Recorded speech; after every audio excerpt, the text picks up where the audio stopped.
Boa noite a todos, boa noite a todas. Eu sou José Luiz Barbosa e sejam bem-vindos ao canal AES Sports Legacy Channel. Nosso programa Vivência do Esporte visa informar, debater, fomentar, entreter e educar. Este programa tem um formato de talk show que fala sobre assuntos relevantes como educação, esporte, cultura, política, economia e muito mais. Para produzir esse programa aqui comigo hoje, eu tenho um time de primeira qualidade. Adriano de Souza, Éder Mota e Edson de Souza. Sempre com o propósito de oferecer o melhor, hoje não seria diferente.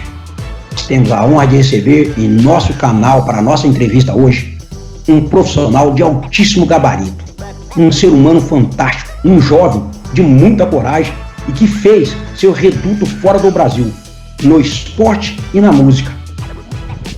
É com grande satisfação que peço a todos e a todas para que demos as boas-vindas a Felipe Gabriel. Felipe, seja muito bem-vindo. Obrigado. Obrigado, primeiramente, boa noite, né? Obrigado por estar me recebendo aqui. É um prazer enorme estar com vocês aqui. E vamos mandar bala. Então, olha, antes de iniciarmos, queríamos relembrar vocês para dar aquela força para nós.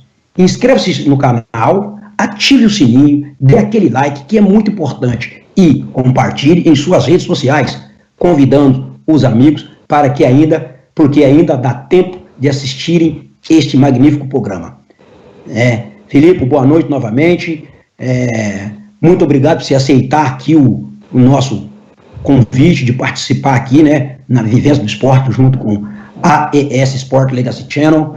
É uma grande satisfação ter você aqui conosco, né? Eu quero que você fique à vontade, sinta como se fosse a sua casa, sinta como se fosse aqui a tua família, para dizer o que você pensa, o que você acha. E não esquecendo disso, Felipe, que é o seguinte: o objetivo desse canal, a gente criou, é para educar, é para informar o público, é para informar aqueles, não só dentro do Brasil, mas na América Latina, na Europa, Estados Unidos, tá? Então, fica à vontade, que hoje aqui você vai educar, informar e passar muita coisa para muita gente. Então, antes de iniciar, eu gostaria de agradecer mais uma vez, e aí eu já passo a bola para o nosso grande amigo Adriano. Adriano, é com você. Ô Felipe, boa noite. Mais uma vez aí em nome do time da AES Sports Legacy Channel, por você ter aceitado o nosso convite, tá aqui. Cara, então não vamos perder tempo, né? Já vamos entrar aqui no bate-papo. Tem muita curiosidade que a gente quer saber, não só a gente, mas o nosso público também. E a gente vou começar com uma pergunta para você esclarecer um pouquinho, né? A gente vai contar mais ou menos uma historinha de como que você se tornou esse cara que você é hoje. E para as pessoas entenderem, então a gente foi lá atrás buscar algumas informações sobre você, sobre tua infância, sobre família. E vambora. Felipe, você... Oi? Puxaram no passado? Mais ou menos, mas só tem coisa boa, não dá pra falar que tem coisa ruim, então tá tranquilo. Cara, mas tem uma curiosidade aqui que é um negócio bem interessante, porque assim, cara, ó, na tua família seu pai foi saltador de salto triplo, a tua mãe foi fundista, a tua irmã é saltadora de distância, você tem tios que foram velocistas. Eu queria saber por que você escolheu o futebol para uma carreira esportiva, cara, o que te levou, e não o atletismo? Uma boa pergunta, não sei. Eu sempre gostei muito de futebol, né? Sempre. Meu pai me levava no estádio. Eu ia pro jogo do Corinthians, sou corintiano. Meu pai me levava no estádio desde pequeno. Meu irmão jogava basquete também, mas quando eu ficava com ele na casa da minha avó, eu jogava muita bola também. E na escola eu jogava futebol. Meu pai desde pequeno me colocou na escola de futebol. Jogava futebol no videogame. Jogava futebol aqui na rua, então minha infância toda sempre foi futebol, né? Tinha uma infância que brincava muito na rua, brincava de esconde-esconde, corria muito. Sempre gostei de correr. Educação física, sempre gostei de correr. Acho que eu peguei essa de família, né? Mas eu sempre gostei mais de futebol. mas não houve nenhum momento assim, tipo, que seu pai te levava para as pistas, ou para algum ambiente de atletismo. Pelo que você contou aí, você sempre viveu bastante o ambiente do futebol. Não aconteceu a mesma coisa em relação a, por você ter uma família toda do atletismo, de te levarem para a pista, para você ver competição de atletismo ou coisas do tipo? Então, sempre tinha uma pensãozinha, né? Que eu sempre também eu ia com esse Zequinha pequeno também, o Zequinha sempre muito amigo dos meus pais também, e eu também quando era pequeno, eu tinha muito costume de ir no Ibirapuera, assistir as corridas também, assistir as competições. O meu tio Tid, ele é da Federação de Ribeirão Preto também, então ele vinha muito trazia muita equipe para competir aqui em Ribeirão Preto. Meu primo também, ele também não seguiu profissional, mas ele competia muito de Ribeirão Preto, ele veio aqui para São Paulo e a gente ia também assistir. Então, desde pequeno, eu sempre ia para a pista do Ibirapuera para assistir. E meu tio, uma vez, ele me levou fazer um teste. Ele falou que eu fui muito bem em corrida de longa distância. Uhum. Mas eu sempre gostei de futebol, não sei porque. Eu acho que você tem que fazer as coisas, tem que ter tesão para fazer as coisas. Então, meu negócio tem que ser futebol. Mas meus pais também nunca me forçaram, eles sempre assistiam jogando bola aqui, ou nos campeonatos da escola, ou nas escolinhas. Então, meu pai sempre gostou, sempre achou que eu tinha futuro no futebol. Você falou uma coisa interessante aí. Você sabia que, infelizmente, aquele complexo do Ibirapuera que você ia assistir as competições, ele corre um grande risco de virar shopping center, condomínio, esse tipo de coisa. Eu não sabia, não.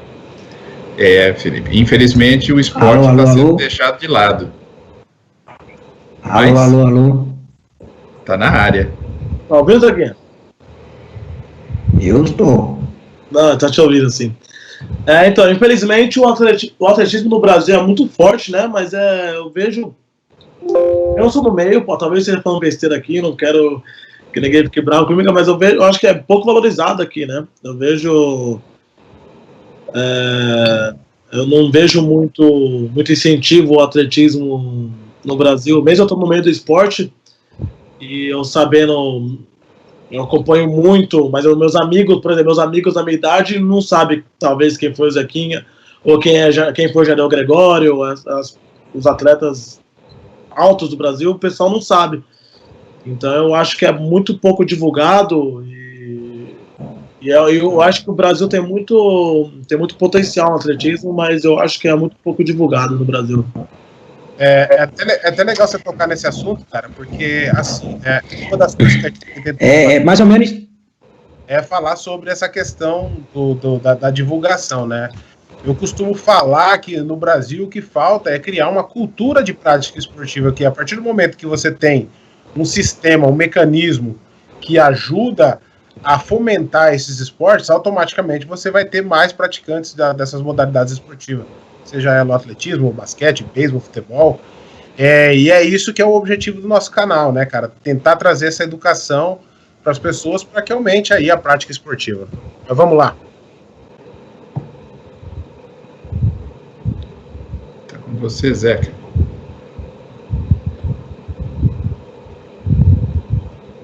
Acho que tá uma botada aí, não foi não? Bom, acho que o Zeca deve estar com algum problema aqui. Eu vou tentar. Ele tinha uma pergunta aqui para te fazer, cara. Então eu acho que eu vou fazer no lugar dele. Cara, o Zeca, ele fala aqui, ó. Eu te conheço desde quando eu nasci, desde quando você nasceu, né? Eu quero dizer, te conhece muito bem. Conhece o pai, conhece o tio. Como foi para você, cara, praticar futebol, tendo que seguir uma doutrina familiar voltada para os esportes, junto com os estudos, sendo que nosso país, assim como outros, dependendo do talento, incentivam você a desistir dos estudos e não se dedicar integralmente. Ou seja, seus pais sempre cobraram de você que você tinha que estudar, né, cara? Que se você quisesse jogar futebol, se você quisesse fazer qualquer coisa que você fosse fazer, você não poderia largar a escola. Como é que foi isso para você? Como que você assimilou essa, se é que eu posso dizer que foi pressão dos pais ou coisa parecida? Pra ser honesto, eu nunca gostei muito de estudar, né? Então foi mais... com qualquer atleta, né? Foi mais incentivo do... Tá me ouvindo, Zé? Agora eu tô, cara, travou tudo aqui. Desculpa aí, pessoal, faz parte da tecnologia. É o que aí. Vivo, né? Uhum. Programa ao vivo tem dessas coisas. Quem sabe faz ao vivo. É isso aí mesmo. Então, mas o estudo, meus pais, eles me pressionaram muito para estudar também, né? O estudo para minha família sempre foi um dos mais importantes, porque eu via também que futebol é complicado, né? Porque, por exemplo, quando você está jogando um time, jogando um federado já, você tem que treinar 2 vezes por dia. Então, é treino de manhã e treino de tarde. Então, às vezes, dependendo de onde você mora, se você não está alojado, você não tem tempo para chegar na escola de noite, se você estuda escola pública, né? Porque a maioria da escola particular, pelo menos aqui no meu bairro, não tem aula de noite.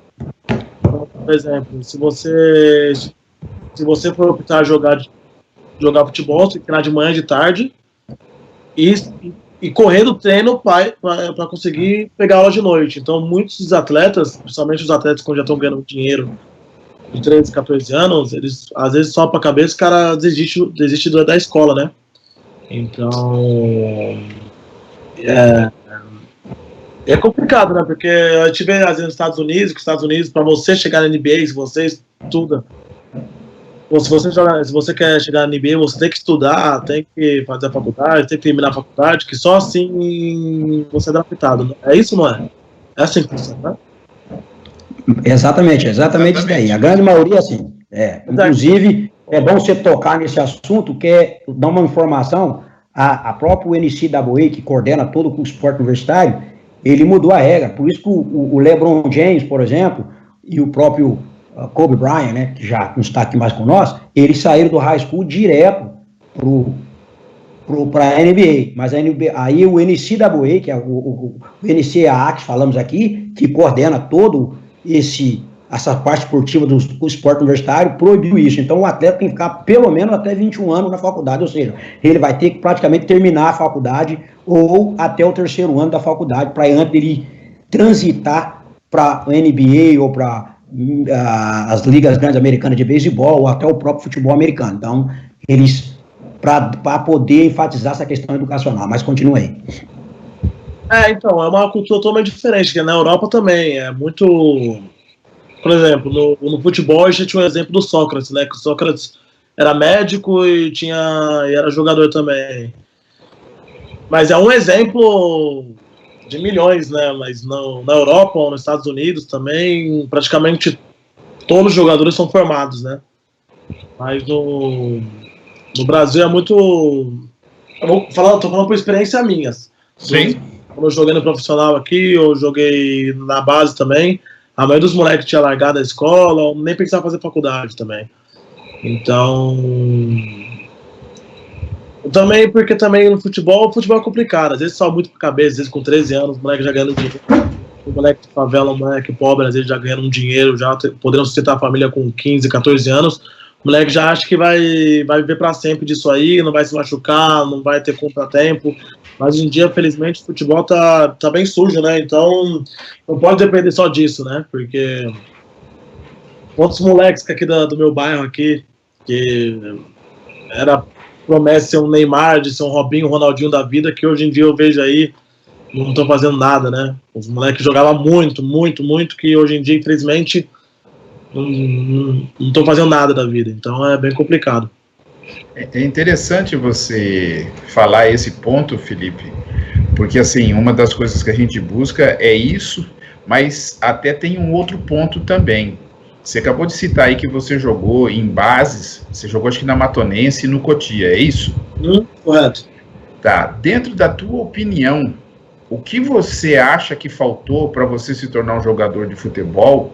Até porque é o seguinte, nós também temos o exemplo de grandes jogadores que são dispensados no Brasil. Por exemplo, o Deco era um cara que para o Corinthians não serviu, mas ele virou um grande jogador no Barcelona.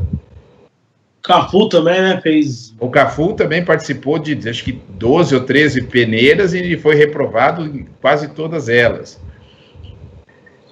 Então, acho que hoje em dia o maior problema mesmo é muito dono de equipe, assim, às vezes que compra time, assim, ou tá dirigente de time, que nunca jogou futebol, não sabe nada de futebol e quer virar dono de time, às vezes só por diversão, só porque tem dinheiro. Mas eu vejo também, às vezes, a falta de estrutura, às vezes, dos times menores, né? Porque, por exemplo, Cotia e Matonense são times, são pouco conhecidos, também com pouca estrutura, né? Então, às vezes, eu lembro que na época que eu morei, Matonense foi o único lugar que eu alojei aqui no Brasil, que eu fiquei alojado, eu acho que eu morei lá quase um ano, e nesse tempo é muito moleque que sai, que entra, e às vezes é muita gente na casa, e é muita. Às vezes teve uma época que era 40 moleques numa casa, sabe? E, sabe, futebol se joga 11, né? Então, a rivalidade não é só em campo, então é dentro da casa, é trairagem, é um querendo ser melhor que o outro. Então, eu acho que é muito moleque que desiste também, porque que é difícil aguentar a pressão também, tá longe de casa, não tá se alimentando bem, treinando 2 vezes por semana. Então, acho que é muito moleque que desiste mesmo, né? Porque às vezes, porque o futebol, eu acho que o futebol, para mim, quando você tem que passar nervoso no futebol, então já não é, porque futebol é alegria, é um negócio que você faz também, que eu sempre, foi alegria para mim, né?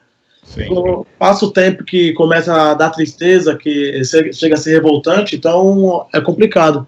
Eu acho que é muito moleque que às vezes também acaba o tesão por causa disso, porque é pouca estrutura, às vezes não come direito, às vezes uma responsabilidade muito grande, e tudo isso com 14, 15 anos, né? E você tá morando num lugar, tá todo mundo querendo te comer vivo lá. Às vezes o pessoal esconde suas roupas, esconde chuteira, aí não come bem, aí toma banho, é um chuveiro, 40 moleque, água gelada e tal. Às vezes o moleque não quer passar, não quer viver isso, né? Então eu acho que isso é um fator. Outro fator também eu acho que é muita gente pagando, né, para tá. Então às vezes tem um moleque que joga muito, mas chega outro moleque que é um empresário que paga, então um moleque que joga muito fica no banco e não joga porque tem outro moleque com empresário, com dinheiro, que não, o moleque às vezes não tem talento, mas porque tem dinheiro, então ele joga e o moleque que tem talento não joga, né? E querendo ou não, muito talento vem de favela também, né? De comunidade. Então os moleques também às vezes não têm o dinheiro para ter um empresário, tem um dinheiro para poder se bancar, né? Porque muito moleque da época do Cotia era daqui da favela aqui perto de casa e tinha que ir até Cotia. Então, às vezes o clube Cotia também não dá uma condição para pagar o ônibus, essas coisas. É caro você ver um moleque de favela que não tem dinheiro. Ele tem que pagar R$10 por dia para ir e voltar. Então, isso pesa, sabe? Então, também acho que a condição financeira às vezes pesa muito pro jogador desistir também.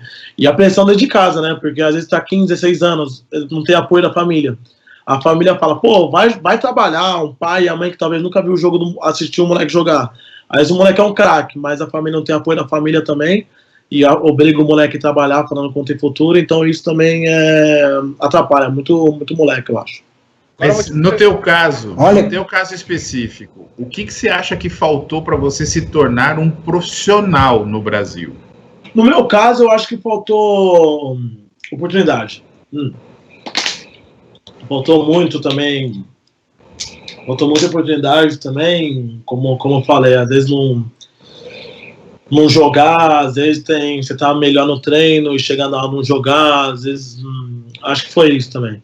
E também o que me chateou no Brasil, falando no Brasil, não falando na Europa. Sim.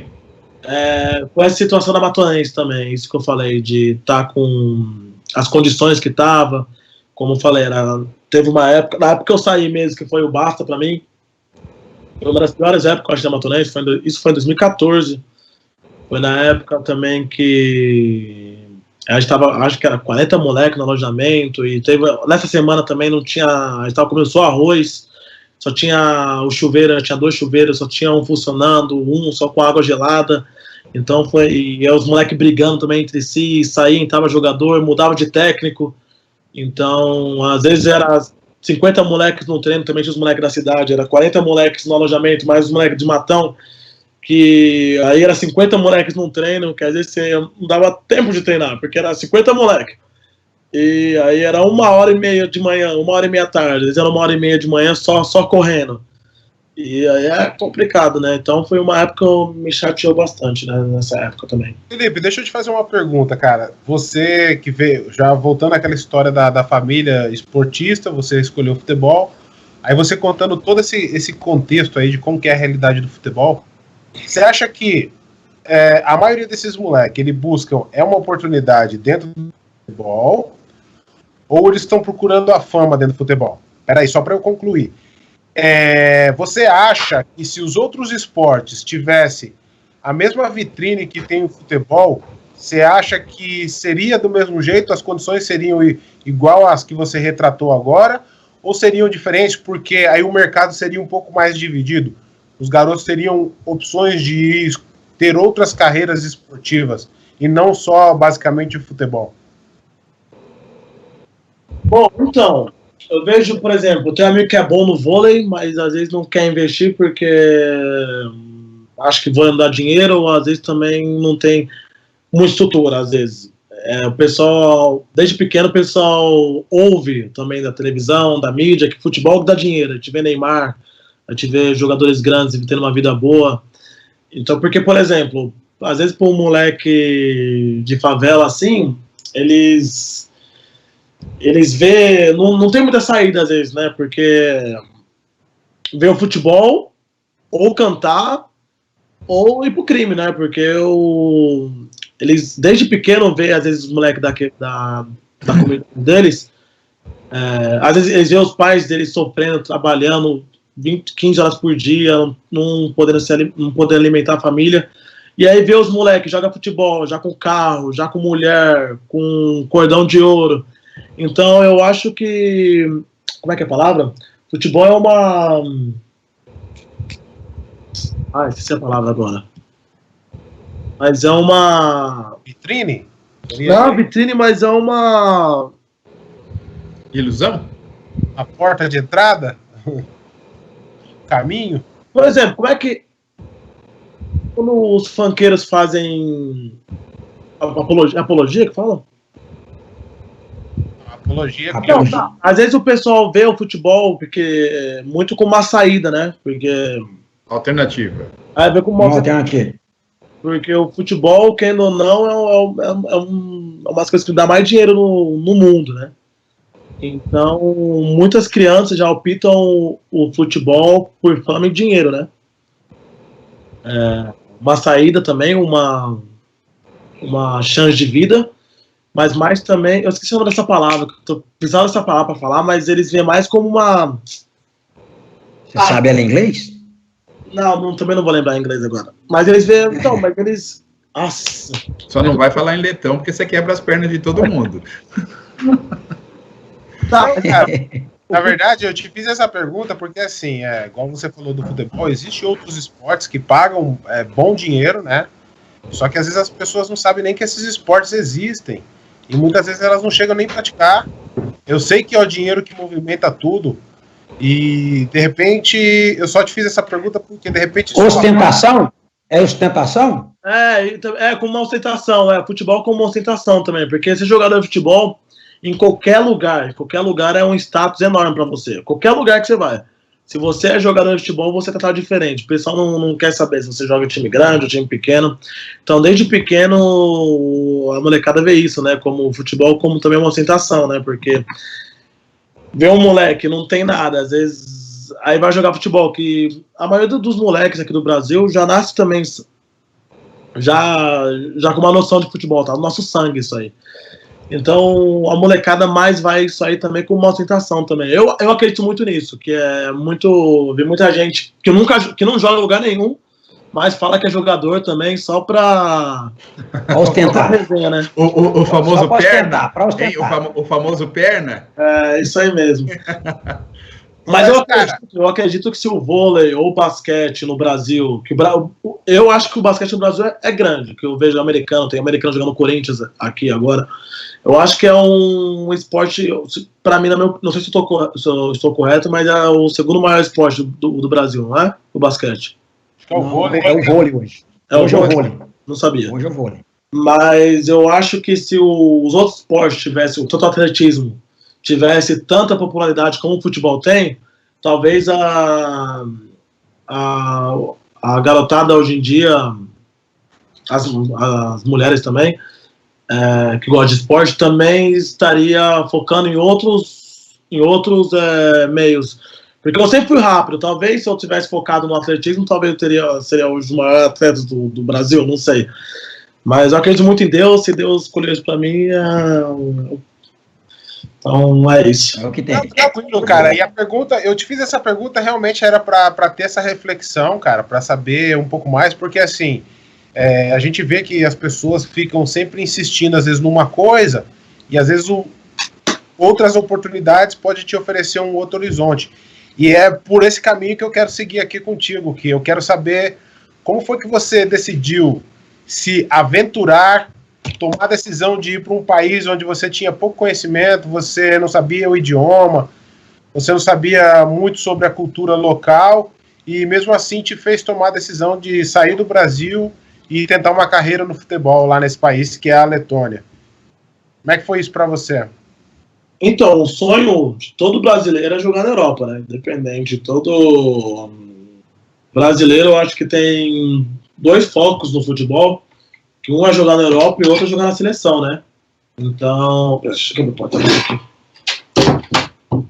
É jogar na seleção, né? Então, jogar na Europa eu sempre quis, porque em 2011, 2012 eu fui com o Pequeno do Jockey, também com uma outra equipe, jogar campeonato na Europa, né? Eu joguei em 2011, fui para a Finlândia, fui para a Suécia, fui para a Dinamarca, fui para a Noruega, fui para a Espanha, fui para Portugal, jogar campeonatos de futebol. E eu vi que era outro mundo, né? Eu nunca nem tinha pensado em sair do país também, nunca nem tinha pensado em sair do Brasil. E você começa saindo justo pela Escandinávia, filho. Isso não é referência, não. Porque às vezes você nem imagina, né, que esses países assim, Finlândia, Letônia, Suécia, assim, né? E na época também não tinha muito. Eu tava começando esse negócio de internet também, se não me engano, mas não tinha tanto. Eu não sabia tanto como sabe hoje em dia, né? Então eu fui pra Finlândia, eu nem sabia o que esperar também, né? Mas é outro mundo, né? Então, quando eu voltei pro Brasil, eu já estava no foco de querer voltar o mais rápido possível para a Europa. E aí ver essa chance de poder ir para a Letônia. Nem sabia o que era Letônia na época. E foi bem na época de 2014, na época da Matonense. Primeira oportunidade de sair do Brasil, de mudar mesmo, foi essa. Eu não estava feliz no Brasil, não estava feliz na Matonense. Também eu tinha um melhor amigo meu que jogava comigo também. Ele faleceu nesse ano também, em 2014. Então eu acho que foi um dos estímulos também, que ele também, o sonho dele era jogar na Europa também. Na época ele tinha uma proposta a Portugal, ele acabou não indo, e ele era meu melhor amigo também. E aí eu consegui esse acidente com ele, e esse amigo que me chamou para ir jogar na Letônia era amigo dele também. Então eu acho que também foi um baque muito grande na minha vida. Eu nunca tinha perdido alguém tão próximo como ele na época. Então, acho que isso também me estimulou bastante aí para a Letônia. Não, tô com a boca seca. Então, aconteceu. Não sabia nem que esperar da Letônia, não sabia que era a Letônia, conhecia a Lituânia. Não conhecia a Letônia. Tive essa proposta de ir e me joguei. Beleza, é isso aí. Mas o meu plano mesmo de ir para a Letônia, eu vi que era lá da Rússia, e meu plano era ir, meu plano na minha cabeça estava assim, a Letônia não é o futebol não é o primeiro esporte, então o futebol lá deve ser fraco, como todo mundo pensa que é, né? Todo mundo já pensa Letônia, pessoal, futebol é fraco, vamos destacar. Isso é um mal muito ruim, é um mal do brasileiro que vai pra lá, muito moleque também que agora tá lá, moleque emprestado do Vasco, do Fluminense, time grande vai pra Letônia, quebra a cara, né? Porque acho que Letônia não tem futebol e acaba se ferrando lá. E eu achei que ia chegar lá, jogar um mês, brasileira, me destacar, lá falar russo, aprender russo e ia pra Rússia. Esse é meu plano. Aí se passaram 6 anos, eu tô lá na Letônia ainda. Legal. Que bacana, que bacana. Mas vem cá, dando continuidade a tudo isso daí, né? Teus tios, teu pai, tua mãe, todos têm excelente formação acadêmica, inclusive graduados dos mais renomados campos universitários aqui do Brasil, que são campos da USP Ribeirão Preto, USP São Paulo, numa época que, para pretos, a educação universitária era ainda mais difícil que a educação básica. Então, eu tenho uma pergunta para você. Quanto isso serviu de pressão pessoal, até mesmo deles, para você estudar? Pô, foi bastante, nossa, porque quando eu voltei para a Letônia, porque eu fiquei lá na Letônia um mês, em 2014, aí fui para a Espanha, fiquei um mês e meio na Espanha, na terceira divisão da Espanha, lá em Corunha, e voltei para o Brasil, por onde vim. E aí eu tive a proposta de voltar para a Letônia, né? Mas o que bateu na proposta é que a proposta tinha que, como o time, o dono do meu time, ele também tinha uma faculdade, e também eu tinha a opção de estudar e fazer a faculdade. E eu lembro que na época foi eu mais 4 brasileiros, e ninguém queria estudar, porque não é obrigado a estudar, mas é um esquema lá para você ter o visto, sabe? Para você ficar no país legalmente. Um visto de estudante. Visto de estudante, mas você não precisaria necessariamente ir para a faculdade. Mas meu pai e minha mãe já falam, não, você vai estudar. Minha mãe principalmente, não, você vai estudar. Porque os treinos são só de noite, na Letônia os treinos são mais na parte da noite, né? É uma vez por dia, de noite. Então, de manhã e de tarde não tinha nada para fazer. Você podia treinar, os brasileiros tinham a opção de treinar no campo de manhã e de tarde, o campo estava pra gente lá, mas tirando isso, não tinha mais nada para fazer. Então, eu tinha faculdade de manhã só, eu falei, vou estudar, né? Escolhi a faculdade de turismo, porque as outras faculdades também, as outras opções não eram muito boas também, negócio de petróleo, essas coisas. Eu falei, ixi, essa aí eu não vou acabar me formando, não. Aí eu vi o turismo, porque parecia que me chamou a atenção também, porque eu sempre gostei muito de línguas, e eu tinha a opção, né, de turismo, aprender o letão também. Não, o letão não, desculpa, o russo. Então eu turismo. Então você fez turismo lá. Isso aí abre um precedente aqui, porque você falou um pouquinho que você tinha meio que um plano de falar, então eu vou para a Letônia, aprendo russo, vou para a Rússia, e daí eu saio para o mercado. Aí chega lá, a opção que você tinha de estudar era turismo, no turismo você ia aprender russo, então você foi nesse aqui. Mas beleza, então agora eu pergunto para você. Eu aprendi mais o letão do que o russo. No final das contas, eu aprendi mais o letão do que o russo. Eu falo melhor letão do que o russo. Legal. Mas aí tem uma coisa interessante, Felipe. A língua portuguesa, ela é oriunda do latim. Por consequência, tem um grau de dificuldade muito grande que, devido à estrutura dela, a grande maioria dos brasileiros ou das pessoas que falam português falam mal e fala errado. Agora, não fala corretamente, né? Não, a gente não fala corretamente. Como foi para você, sendo brasileiro, aí você foi para lá, nessa faculdade, você tinha que aprender inglês, que é uma língua anglo-saxônica, mas de base germânica, e 2 línguas indo-europeias, que uma é de origem eslava, que no caso é o russo, e a outra que é de origem báltica, que é o letão. E tudo isso ao mesmo tempo. Como é que foi esse negócio aí? Então... É até interessante, porque eu lembro que na época da escola, assim, eu era o considerado mais burro, assim, né? E aí eu falei, nossa, tô aprendendo tudo isso, vai ser muito difícil, né? Mas, pô, uma coisa que é muito boa, porque o pessoal que faz curso, às vezes faz curso de 10 anos, eu fiz inglês muito tempo, mas eu não... Você só aprende quando você precisa falar mesmo, né? Então, no meu time, eu tinha meus amigos que falavam letão, aí eu tentava falar com eles letão. No meu time, só falava russo, não falava letão, então eu não falava inglês também. Então, a minha única saída para me comunicar com eles era falando russo. Então, eu tinha que aprender russo de qualquer jeito, se eu quisesse aprender e se eu quisesse entender que o técnico me falava. Porque o técnico não falava inglês, não falava letão, só falava russo. E meus amigos também, eu tinha uns amigos que não falavam inglês também, só falava letão. Então, eu tinha que aprender o letão. Mas como eu tô na Europa, o inglês também é uma língua mundial, né? Então eu tinha que aprender inglês. O inglês eu sabia o básico, então foi meio que mais fácil. Mas o russo e o letão eu meio que comecei do zero, né? Então foi um desafio muito grande no começo, que eu falei, ixi, eu não vou aprender não. Principalmente quando a primeira aula de russo que eu tenho, eu falei, ixi, já queria desistir no primeiro dia já. Eu falei, não vou nem tentar. Спасибо, пожалуйста. Eu aprendi, mas eu acho que... Eu não sei, eu acho que quando você não tem outra saída que é aprender, eu acho que você acaba aprendendo mesmo. Se eu tivesse que aprender no Brasil, eu acho que eu não teria aprendido.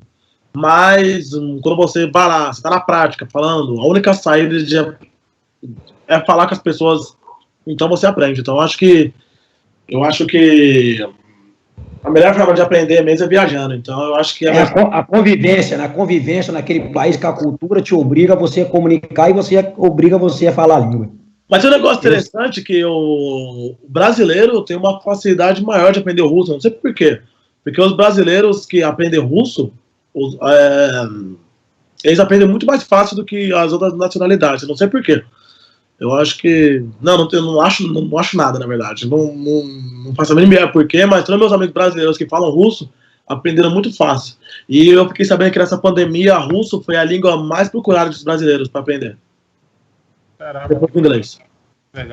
Deve ser por causa das top model. Deve ser mesmo.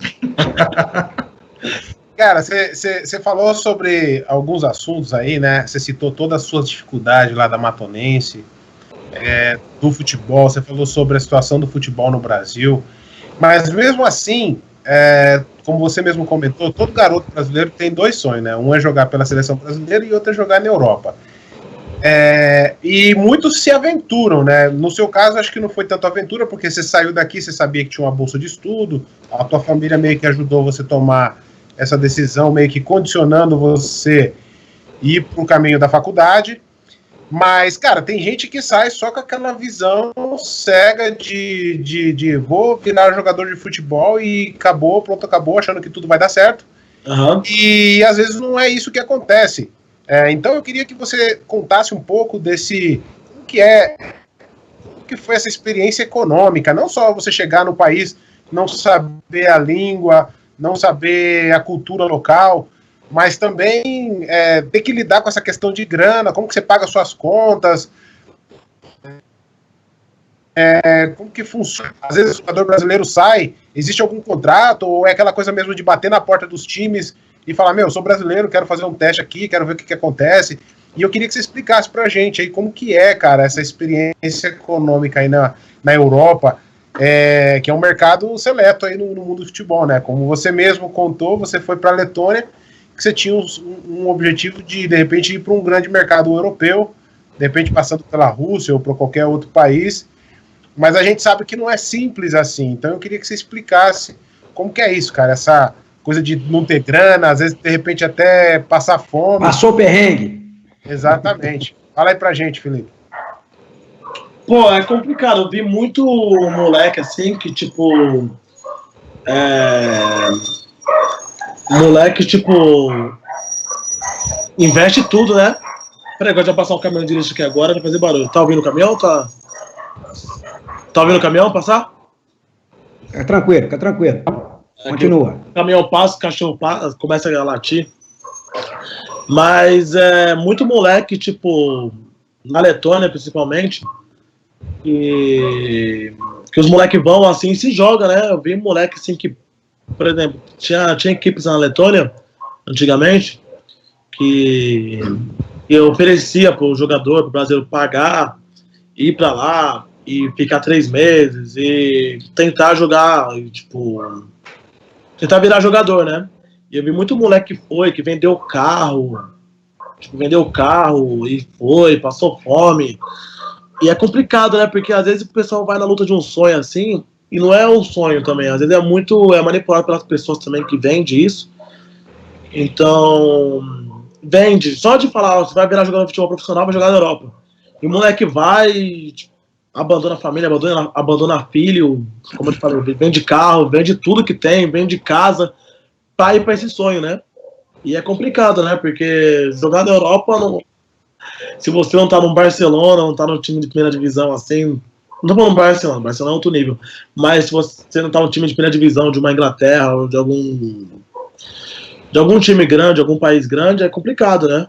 Mas você ir se jogar e bater na porta de clube em clube é complicado. E muito brasileiro faz isso. Muito brasileiro faz isso. Vai pra os caras passam fome, Felipe, passa necessidade, passa dificuldade.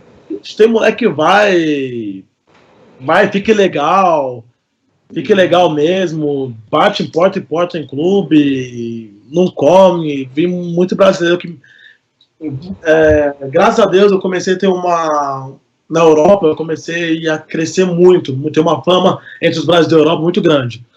Os brasileiros que moram na Europa me procuram muito, mandam mensagem, perguntam se pode ficar na minha casa, que foram fazer teste em clube e não passaram, e não tem dinheiro para voltar ao Brasil, que às vezes o moleque vai passar só de ida, e não tem dinheiro para voltar ao Brasil, e o moleque fica legal, 2 anos, vai a Portugal, fica legal, começa a fazer bico em restaurante, e tentar jogar futebol. Então isso acontece muito, cara. Muito brasileiro que vai mesmo se jogar com essa ideia de não voltar pro Brasil, que vai chegar lá, vai bater num clube, o pessoal vai achar que é brasileiro, vai abrir as portas, porque acha que só porque é brasileiro vai conseguir jogar. Então é muito complicado, principalmente na Letônia, moleque vai achando que eu te falei, achando que o futebol lá é fraco, que vai chegar lá, vai dominar, que é muito moleque que vai só de passar, só de ida, e acaba se ferrando, né? Bem triste. Eu ajudei muita gente já, muito moleque ficou em casa. Nossa, eu acho que se contar, eu acho que foi mais de 40. Não só brasileiro, mas venezuelano, argentino que foi também, que os caras, argentino e venezuelano é louco que nem a gente, né? Então os caras... Latino. 40... Chutando baixo, ficou mais de 40 moleques já lá em casa, já. Que eu não conhecia. Moleque que foi, que mandou mensagem, pedindo, pelo amor de Deus, pedindo ajuda. Moleque que é triste, né? Que às vezes os moleques vão achando que... Acha que... Todo mundo acha, né? Que... todo mundo não. Isso é falta de informação? Falta de informação. Todo mundo acha... Todo mundo não. A maioria das pessoas acha que na Europa tá com a vida ganha, né? Somente o primeiro ano na Letônia que foi muito complicado, cara. Foi muito difícil. Foi muito difícil mesmo. Que em setembro o meu time parou de pagar. A gente começou a perder os jogos, né? Aí o time parou de pagar. E eu também comecei a trabalhar na fábrica de chocolate também, para conseguir me manter. Então eu tinha que trabalhar na fábrica de chocolate, ir para a faculdade, ir para treinar de noite. Então tinha dia que eu ia para faculdade, tinha dia que eu ia ter que trabalhar, que eu trabalhava 12 horas. Aí chegava no treino, já com a roupa da fábrica, era muito complicado, cara. Primeiro ano foi muito difícil. Mas ninguém via isso. O pessoal acha que eu tô na Europa, então às vezes os meus amigos aqui do bairro, aqui, achando que eu tava cheio da grana, não, me manda um iPhone aí, me manda isso aí, me ajuda a pagar minha conta aí, achando que só porque eu tô jogando na Europa eu tô com a vida ganha, né? Mas não é bem assim.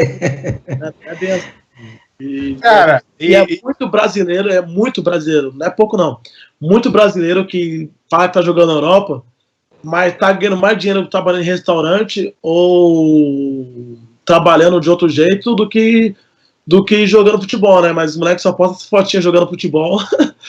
E aí acho que aí o pessoal acha que a vida ganha, né? Entendi. Cara, eu vou mudar um pouquinho o assunto. A gente falou bastante aí do futebol, dessas coisas, mas eu queria saber, Felipe, esse seu lado artístico, esse seu lado musical, você descobriu ele estando fora do Brasil, ou já é algo que você sabia que você tinha quando você morava aqui? E se você sabia disso, por que você não fez alguma coisa aqui no Brasil antes de fazer o que você fez lá fora e até se aventurar no futebol? Então, desde pequeno o meu foco só foi futebol, né? Não pensava em fazer outra coisa. Nunca pensei em cinema, nunca pensei... Rap foi uma coisa que desde o começo, tá? Porque lá na Letônia, nos países bálticos, eu sou modelo, sou rapper e sou ator, né? Mas na época que eu morava no Brasil, é que hoje em dia esse negócio que no Brasil tá ficando mais em moda, né? Mas na época que eu morava aqui, o pessoal falava que meu cabelo era feio. Feio não era ruim. Ruim, cabelo ruim, beiçudo, magrelo. Então era sempre o Brasil. E eu tinha meus amigos aqui, que os moleques lá, o loirinho do olho azul, pô, que na época a tendência, né? Ser loiro do olho azul, cabelo que o Justin Bieber. Então ser modelo pra mim nunca passou na minha cabeça, não. Se eu falasse pros moleques aqui da minha quebrada que eu queria ser modelo, os moleques iam bater na rua, né? Então nem citava o negócio de modelo.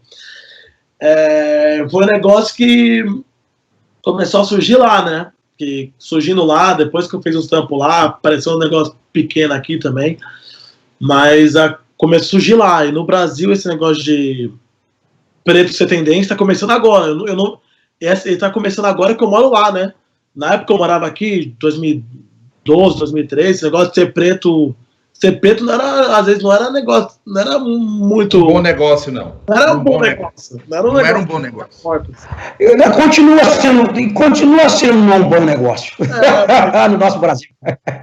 Ser preto no Brasil é dificuldade. Não tinha esse negócio do pessoal ser preto, o pessoal curtir. Hoje em dia o pessoal vê os rap americanos, e hoje em dia essa geração também, Facebook, geração TikTok, Instagram, então tá mudando a geração, então eu vejo que... Mas eu não peguei essa época. Então hoje em dia eu vejo muito preto, muito moleque de 13 anos, 14 anos, moleque... Tem um vizinho meu também que é preto aqui, que o pai dele tá colocando aí já de agência e tal, o moleque é bonitão, preto, e já tá fazendo um negócio de modelo 12 anos, 13 anos, mas na minha época eu não via nenhum moleque de 12 anos. Se na tua época, 2013, você acha que é difícil, você imagina na nossa, na década de 90. E a minha década de 70, 80? Então. A minha hoje esse negócio de ser preto tá na moda, né? Então, até hoje em dia os rappers, tem uma parte de rapper hoje em dia que fala essas coisas, que fala... os branquelos me zoavam, hoje em dia quer ter meu cabelo, um negócio assim, sabe? Então, o negócio que tá, o pessoal, muita gente que elogia meu cabelo agora, que na época no Brasil, hoje em dia até leva um susto, essa coisa, o pessoal me elogiando, caramba, que cabelo da hora, que não sei o quê, e na minha época, quando eu morava aqui, não tinha isso. Não tinha muito isso. E também esse negócio de ator, nunca também pensei, nunca passou na minha cabeça, cinema, essas coisas, nunca também tinha passado na minha cabeça, como eu foco no futebol. Mas rap era uma coisa que desde pequeno eu sempre gostei, desde pequeno. Eu sempre improvisava com meus amigos, fazia batalha de rap, improvisando, eu ia na batalha de rap, eu ia em show de rap. Então, desde pequeno, eu ia no show de rap, eu vi meu irmão, ouvia muito rap, então acho que por causa dele também, eu cresci ouvindo Facção Central, Racionais, Sabotagem, então isso... Eu acho que isso influenciou muito, porque eu sempre gostei de... se eu procurar também umas gavetinhas minhas, eu acho letra que eu fiz quando era pequeno, improvisando mesmo. E foi uma coisa que eu sempre gostei. Então eu cheguei na Letônia, e quando eu cheguei na Letônia, eu aprendendo a língua, eu falei, pô, eu quero no show de rap lá. Aí eu fui no show de rap lá, aí conheci um pessoal que faz rap, aí eu comecei a... tentar improvisar, fazer uns rap em letão, e acabou dando certo, né?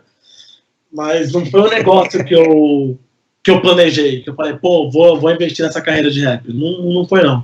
Foi mais acontecendo mesmo. Legal. Pô, show de bola. Quer dizer que então você já gostava do rap desde de moleque, né? Tava só... Não sabia essa sua parte aí, não. Olha que eu vi você nascer e... não sabia dessa sua parte aí, não. Mas, o Felipe, é o seguinte, cara, né, nós já citamos aqui no programa exemplo de um atleta que é o Leonardo Reginato, que passou anos tentando ser jogador de futebol aí no Brasil, como muitos tentaram. No entanto, ele foi contratado por uma equipe americana de beisebol, Tampa Bay Rays, um time profissional de beisebol americano, para jogar na posição de shortstop. Shortstop, no beisebol, para quem não conhece, explicando para nossa audiência, é que nem fosse o camisa 10 do futebol, que nem Pelé, Tostão, Rivelino, Neymar, né, Messi, nesse nível aí, né? E hoje ele está à véspera de alcançar a liga principal das grandes ligas americanas de beisebol, que é os grandes times, né, que é o New York Yankees, o Dodgers, então, e que já ouvimos aqui de alguns convidados que é envolvido com o mundo do beisebol e fala que isso é muito difícil para chegar nesse nível, entendeu? Então, eu gostaria de fazer a seguinte pergunta para você. Você acha que se tivesse no Brasil um sistema educacional que comporta o esporte e a cultura integrado, você teria descoberto os seus potenciais mais cedo? Poderia ter definido melhor a tua carreira em solo brasileiro? Com certeza, com certeza.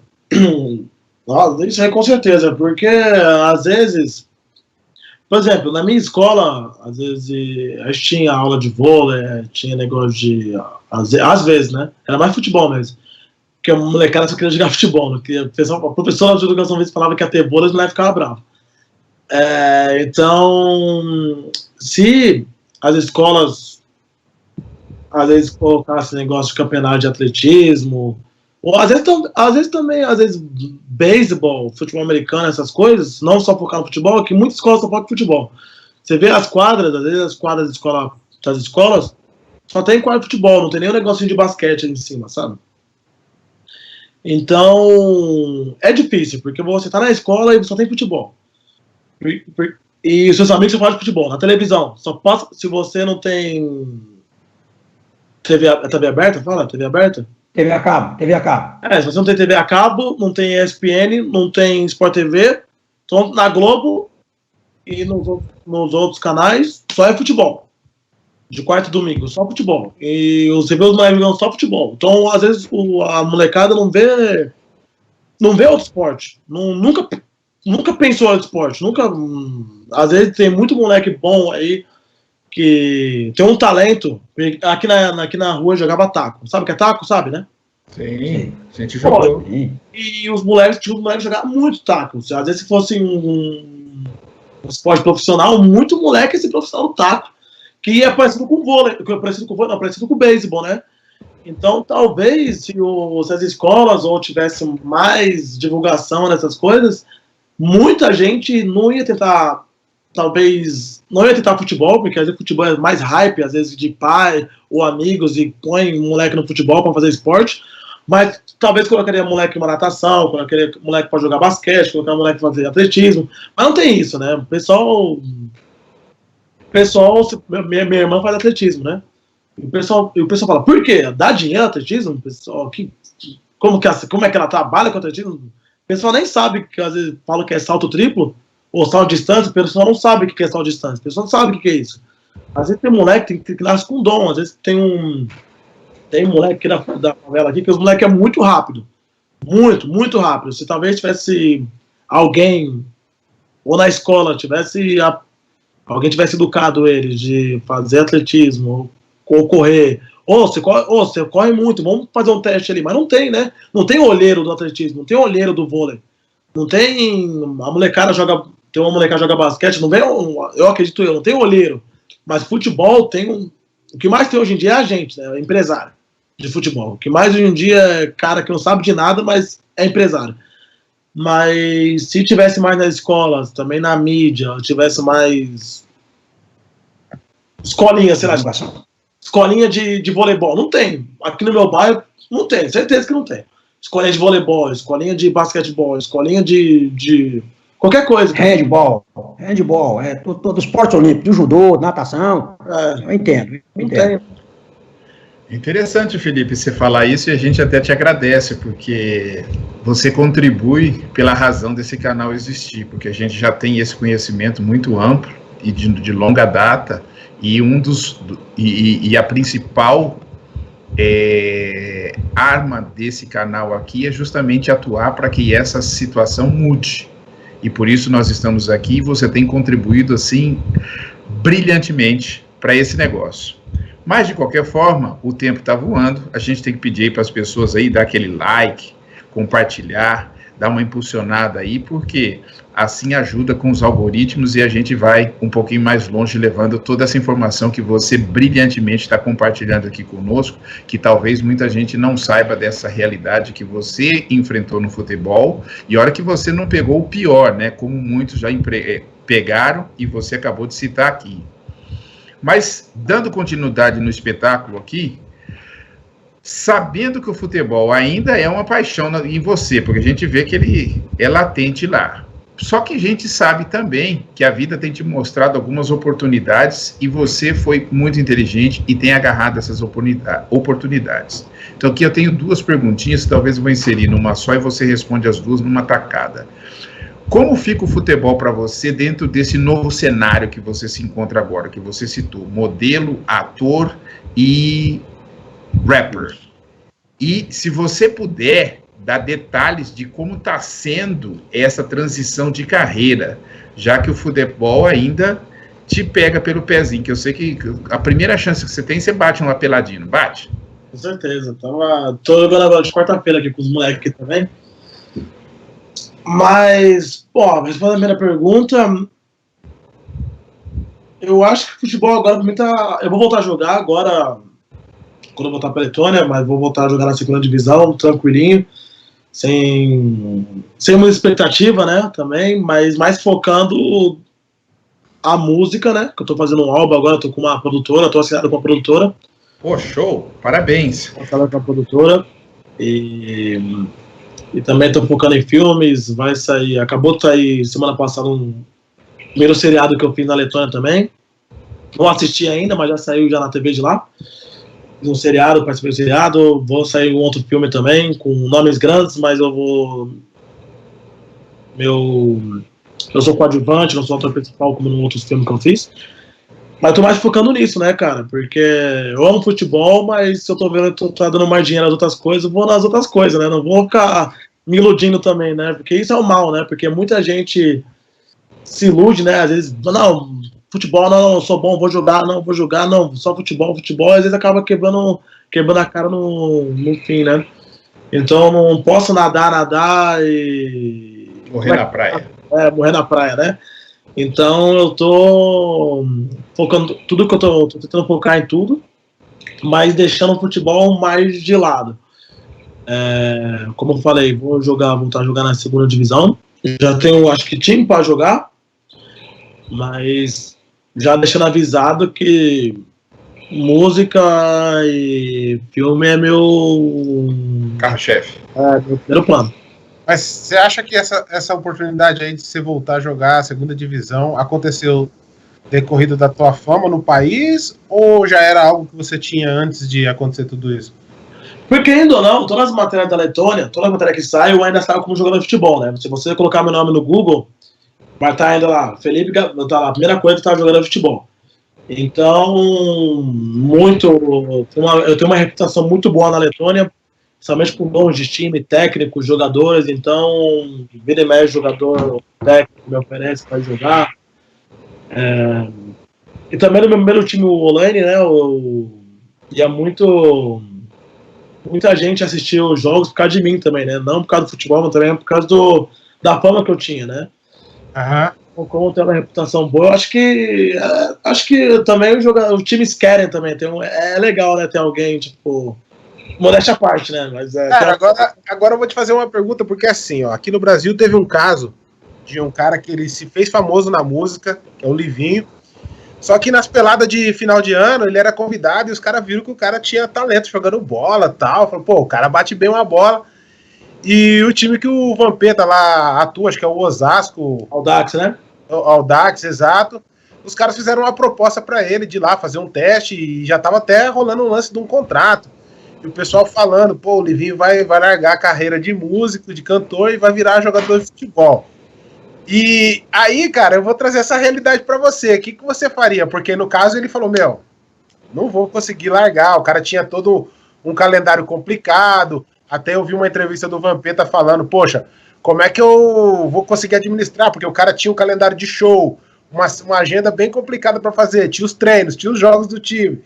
Como é que ia encaixar tudo isso? Aí eu pego e trago essa realidade pra você. Como é que você faria nessa situação? Se eu tivesse no lugar do Livinho, hoje em dia, eu nunca ia largar a música pra voltar pro futebol. Nunca. Certo. Porque, como eu disse, o futebol me trouxe muita tristeza, né? Aconteceu muitas coisas, mas a música e só tá, desde quando eu comecei, só me deu alegria, né, cara? Só me deu Só comprou coisa boa com a música. Então eu acho que no lugar do Livinho eu nunca ia deixar de... Quem tocar tá com a vida ganha, né? Você também ele é uma pessoa difícil de comparar, né? Porque é outra realidade, né? Tocar a vida ganha, né? Praticamente. Sim. Bom, já que você tocou nesse assunto, né? De vida ganha, de transição de carreira, e você falou de música, cara, conta pra gente aí, ou pra nossa audiência, como é que foi que aconteceu esse lance de você entrar na música, como é que você entrou no meio musical lá? Você conheceu algum amigo? Os caras te convidaram para participar de alguma coisa? Como é que foi isso aí? Então, como eu te falei, quando eu comecei no show de rap lá da Letônia, lá não tem negro, né? Lá não tem negro. Então, quando eu fui no show de rap lá, todo mundo queria ser meu amigo, né? Os caras falaram... Nossa senhora, todo mundo quer ser meu amigo, querer ter um amigo preto, e o cara quer me chamar de niga, quer falar os negócios, quer pedir... A primeira coisa que a maioria das pessoas fala é pedir, posso te chamar de niga? A primeira coisa que eles falam. Cara, é a primeira coisa que eles perguntam. Que louco. É loucura, né? Que louco. Aqui nos Estados Unidos... Isso é ruim, isso é ruim. Isso é ruim, porque nos Estados Unidos você não pode usar essa palavra. Essa palavra aqui é extremamente ofensiva. Mas José, eu totalmente ofensivo. Somente no Brasil. Aqui é black. No Brasil e na Europa, principalmente na Letônia, o pessoal não sabe muito, né? O pessoal vê muito em filme, em música, o pessoal acha que, por exemplo, muito amigo meu acha que niga aqui no Brasil significa negão, né? Então ele não sabe o que significa, não sabe que vem da época da escravidão, não sabe da história dessa palavra. Então muitos moleques da Letônia também não sabem. Lá na Letônia, não é que no Brasil, não é que nos Estados Unidos. No Brasil, por exemplo, eu estudei sobre Zumbi dos Palmares, estudei sobre Martin Luther King, eu aprendi essas coisas, mas na Letônia não fala sobre... Ninguém, se perguntar quem é Martin Luther King, não sabe quem é. Se perguntar de qualquer pessoa negra... Malcolm X. Ou... como é que chama? Black Panthers. Peraí, como é que chama o da África? O Steve Biko. Nelson Mandela. Se não conhece o Mandela e Steve Biko, então passou longe. Se eu falar isso aí por qualquer letão, qualquer lituano, qualquer talvez russo, o pessoal não sabe quem é. O pessoal não aprende na escola quem que são essas pessoas. Nem não sabe o que é Black History. O pessoal não sabe o que foi a escravidão. O pessoal não sabe disso. Então é uma coisa que eu não julgo muito eles, porque eles não são... Eles só são mal informados. Não foram educados, né? Não foram educados nisso. Só jogando uma pimenta nisso que você está falando. Você sabia que o termo escravo, ele é oriundo da palavra eslavo? Não sabia não. Então guarda essa aí, ó. É daí que vem. Por isso que em inglês é slave, mas vem de eslavo. Não sabia. Nossa, interessante. E... De vez em quando a gente aparece nesse cenário da cultura aqui. Tô vendo. Vivendo aprendendo. Então o pessoal não acha, vendo as músicas, você ouve às vezes a música americana, às vezes o pessoal não entende, o pessoal não fala inglês, e ouve niga, vai lá niga, aí tá no filme, niga, o pessoal acha que é uma palavra, acho que é só pra eles, acho que niga às vezes é só uma... É simpático. Negro.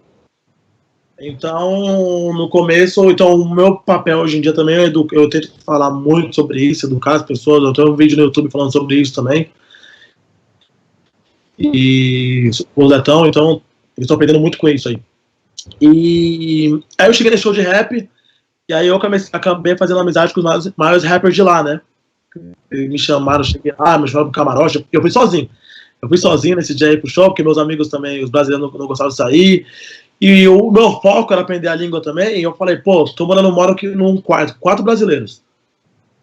Não vou aprender outra língua só falando português. Então eu ia pra cidade, ia sozinho, fazia amizade sozinho. E aí eu fui, os moleques me chamou pro camarote deles lá, começaram a conversar, e na época o meu inglês não era muito bom também. Aí me chamaram mais vezes pra ir nos shows dele, aí eu fazia uns vídeos com eles, aí eu ia no show, ia no palco, jogava água, fazia os negócios.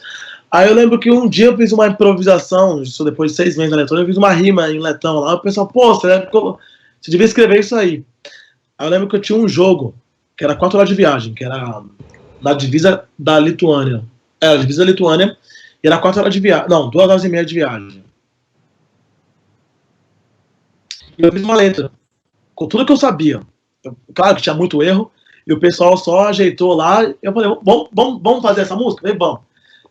Aí eu fiz a música, cara. Fiz um videoclipe. E aí eu fui o primeiro negro a fazer uma música. A fazer um rap, fazer uma música, escrever uma música em letão. E quando eu lancei, vixe, eu lembro até hoje que eu tava aqui em casa, que eu tinha voltado na época, quando lançou a música eu tava no Brasil. E eu também não sabia se ia voltar pra Letônia. Na época eu tinha umas propostas aí pra ir. Meu pai tinha um amigo empresário que queria me levar pro, sei lá, eu lembro que era Piauí, sei lá, algum lugar aí. Cara, eu não tô muito afim pro Piauí, não, jogar segunda divisão no Piauí. Paraíba, era Paraíba. Eu também não tava muito afim, eu queria voltar pra Letônia, mas também não podia também. Eu tava com esse problema de ir na fábrica de chocolate, não tava recebendo, e eu não tiro pra Rússia, como era meu plano. Só que aí lançou a música, cara, eu lembro como se fosse ontem, eu acordando, muita notificação no Facebook, no Insta, nossa, já tinha, na época eles lançaram, era meio-dia da Letônia, então já era 6 horas de diferença, que na época era horário de verão aqui ainda, jogava, porque era brasileiro e tal, aí essa música bateu 1 milhão de visualizações no YouTube, né, 1 milhão e pouco, e a Letônia tem 1 milhão e 900 de habitantes. Tem 1 milhão e 900. Você foi visto quase pelo país inteiro. A música é em letão. São 1 milhão e 900 de habitantes. Mas só metade, 51% dos habitantes fala letão, né? Que a outra metade só fala russo. Então, se contar, tem mais ou menos 1 milhão de pessoas que fala letão no mundo, né? E minha música bateu mais de 1 milhão de visualizações. Então, o negócio foi grande. Entre os letões foi grande. E aí, aí eu falei, pô, tem que voltar pra Letônia, tem que ver como tá isso aí, porque eu tava acontecendo muitas mensagens, o pessoal mandando mensagem e não tava vivendo isso, porque eu tava aqui. Aí eu voltei, aí já ofereceram o primeiro show, eu lembro que eu recebi 20 euros, primeiro show. Falei, a gente quer que você toque numa escola aqui, era show de talento da escola, e eles queriam que eu cantasse lá, porque era uma surpresa pro pessoal da escola, que o pessoal da escola no trabalho, o pessoal que estava se formando, fizeram uma redublagem da minha música. E aí me falaram, já vai fazer uma surpresa, a gente quer que você cante, depois que o pessoal cantar a sua redublagem, você vai chegar. Aí eu cantei a música, e foi o meu primeiro dinheiro que eu ganhei com a música, foi em 2016, 20 anos, para fazer o show. Uau. Aí, que beleza. Aí tem um vídeo que eu posso mandar para vocês depois, que é um vídeo aí que eu tô cantando para 6 mil pessoas, todo mundo cantando a minha música, aí foi fazendo show, aí eu tava jogando futebol ainda na época também, só que aí tava difícil manter, que tinha show que era longe, que aí era show que era embalada, que era 4 da manhã, e tinha jogo que era no dia seguinte, que tinha que sair, o ônibus saiu 8 da manhã, aí era virado pro jogo, aí era complicado, cara. Aí eu comecei a colocar futebol nessa época como segundo plano. E aí? Aí tamo aí, né? Agora eu tô com a contato. Mas vem cá. Com a produtora. Uma outra pergunta aqui, né? E tô fazendo um álbum agora. Tô com contato pra fazer um álbum de 16 músicas. E eu fiz uma música em espanhol. Fiz uma em letão que eu lancei agora também. Terminei uma brasileira que tô pra lançar, tem que fazer o clipe agora. E terminei uma russa. Então já vou lançar nesse álbum uma português, uma russa, uma inglesa. Eu vou lançar uma em inglês também. Então no álbum vai ter 5 idiomas diferentes.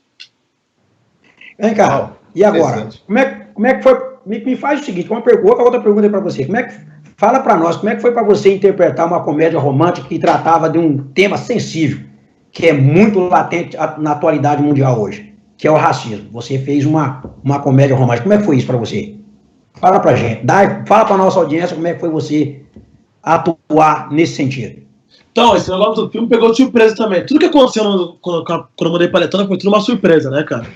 E esse negócio do filme é interessante porque o filme não é na Letônia, o filme é na Lituânia, é o país vizinho da Letônia, que é outra língua.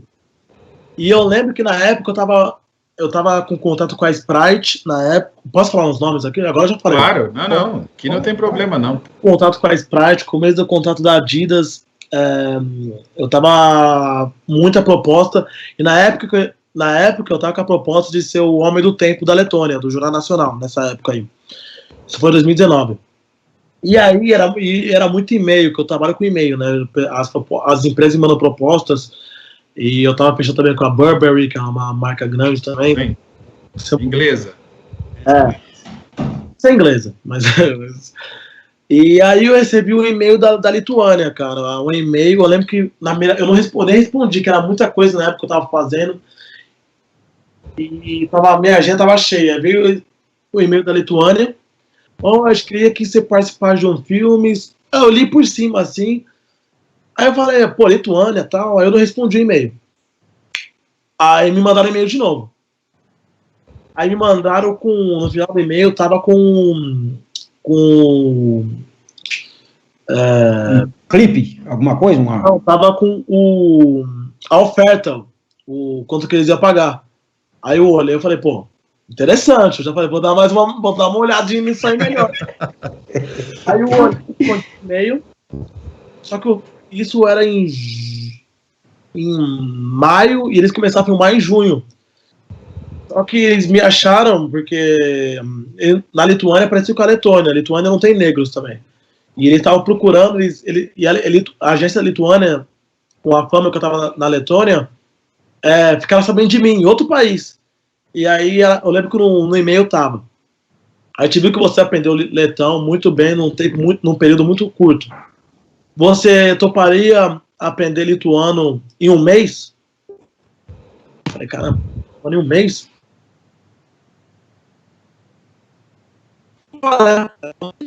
Pode vir para a Lituânia semana que vem? No sábado? Eu falei, vou. Me mandaram a passagem, eu fui. Não, minto. Ele me fala, você pode aprender esse texto aqui e você no Skype. A última vez que eu usei o Skype foi com como é que chama? Com o diretor do filme. Eu falei com ele, eu aprendi o texto lá, falei com ele lituano, falei com ele 10 minutos, eu falei, eu nem vou ver as outras opções que eu tenho, já gostei de você, eu quero você. Você pode vir no sábado? Falei, posso. Fui no sábado, conheci o pessoal, o resto da equipe, e na época eu nem sabia que eu ia ser o ator principal, que o filme ia ser girado em mim. Na época eu não sabia. E mudei para a Lituânia, fiquei um mês na Lituânia, fiz o filme, e é um filme que é uma realidade dos negros, que somos poucos negros, né, nos países bálticos, mas é que muito acontece. Os pais, a família, se você é negro, o pessoal já não gosta muito, né, porque eles são old fashion, né, então o filme foi tratado sobre isso, que eu sou francês, que eu me apaixono por uma lituana, e a gente vai casar na Lituânia, só que a gente mora na França. Só que a mãe me conhece, que eu tinha conversado com a mãe no filme, né? Só que o pai, e a mãe com medo da reação do pai, mostra minha foto de um homem branco.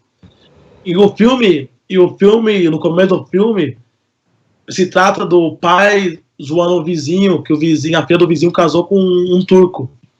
Então o pai é muito racista, ele fala, nossa, parece com uma coisa dessa aí e tal. E aí, minha filha vai casar com um branco de olhos azuis, que não sei o que, é um francês, é um europeu. E aí chega eu, né? Aí é o filme todo, não vou contar muito, vocês têm que assistir, né? O filme todo é o pai querendo acabar com o casamento, né?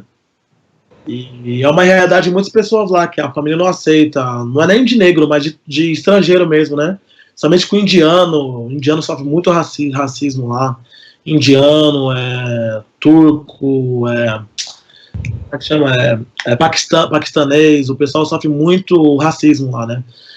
Então, você não sendo letão, não sendo europeu, assim, branco do olho azul, que é o certo para eles, às vezes eles não gostam, né? Então, principalmente os pais são mais velhos, que Letônia, você sabe que são muitos russos, né?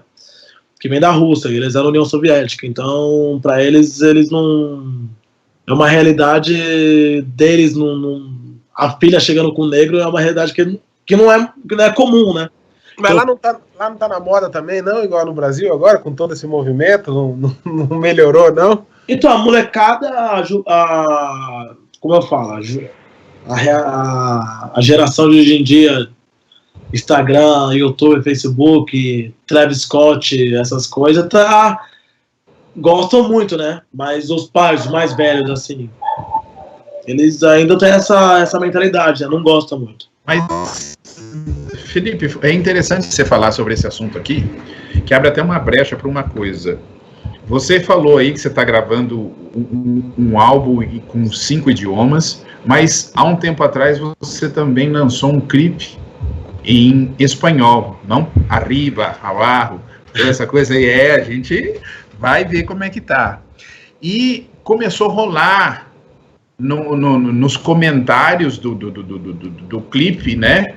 As pessoas questionando sobre o elenco que fazia parte desse videoclipe com você, que quase que na totalidade eram brancos, porque era um cenário de praia, tal, esse tipo de coisa. Você gravou lá na Letônia mesmo?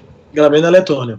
Tá. Eu queria que você dissesse isso e também desse uma opinião. Como é que foi essa coisa de você gravar esse clipe? Porque assim, você está gravando com as atrizes, com as intérpretes, esse tipo de coisa, dentro do local que você está. E teve uma reação, né, no Brasil, principalmente, sobre essa questão de você ser um preto com várias mulheres brancas. Como é que foi isso?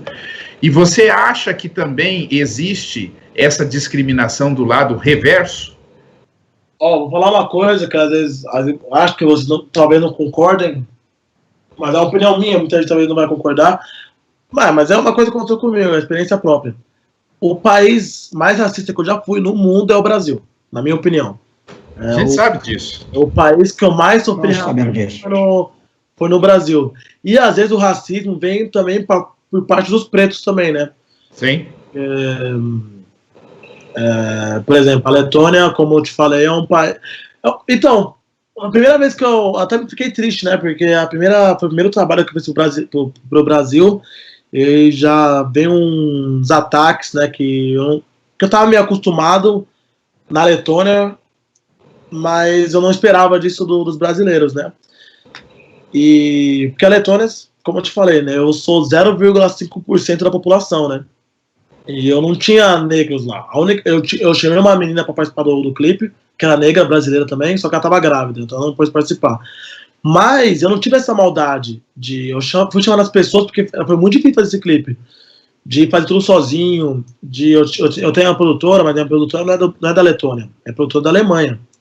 Então, eu tive que fazer tudo sozinho, meu clipe, chamar as meninas, conseguir os lugares, eu fiz tudo sozinho. E eu só fui chamando minhas amigas, todas as meninas que estão no clipe são minhas amigas, eu conheço todas as meninas. E eu fui chamando, e eu lembro que no clipe eu gravei na quarta, e foi na segunda-feira eu tava chamando as meninas, mandando mensagem no Insta, mandando mensagem, e nem veio na minha cabeça de não ter negra no clipe, sabe? E quando eu vi o clipe, eu também nem prestei atenção nesse detalhe, né? Eu só prestei atenção porque eu acho que é uma coisa... Mas vem cá, eu acho que você não prestou atenção, sabe por quê? Porque, infelizmente, vamos falar aqui, né? Você tá no local que você é a pedra no mundo dominó. Ou seja, uma pintinha preta no meio dos brancos. Então é comum. A maioria foi perfeitamente natural, até porque você falou 0,%, então você dá para contar 5 negros no país inteiro. Como é que você vai procurar mulher negra no país para fazer um clipe numa sequência, né, rápida? Não, você chamou seus amigos, que o seu círculo de amigos num país como aquele, a maioria vai ser predominante o quê? Branco. Entendeu? Se você estivesse na África, ia ser o contrário, né? Ia ter predominante o quê? Negro. Você não está na África. Você está num país que a predominação é totalmente branco, principalmente da mulher, né? Então, que imigra muito menos, então o homem negro ainda imigra mais, a mulher não. E eu vi muita gente falando, eu comentando, falei, mas gente, não tem negro aqui, mas importava de outro lugar, então não fazia o clipe, mas eu acho que já é um racismo, eu ter que, sei lá, na época de pandemia, o pessoal queria que eu trouxesse as pessoas de outro país, na época de pandemia, viajar, porque ir para a Letônia tem que ficar 10 dias de quarentena, então eu tinha que chamar alguém de outro país para chegar na Letônia, ficar de quarentena 10 dias só para participar do meu clipe. Então é uma coisa que eu acho que já é um racismo, tem que colocar, eu tenho que trazer alguém de longe só para ter, sabe? Só para ser bonito.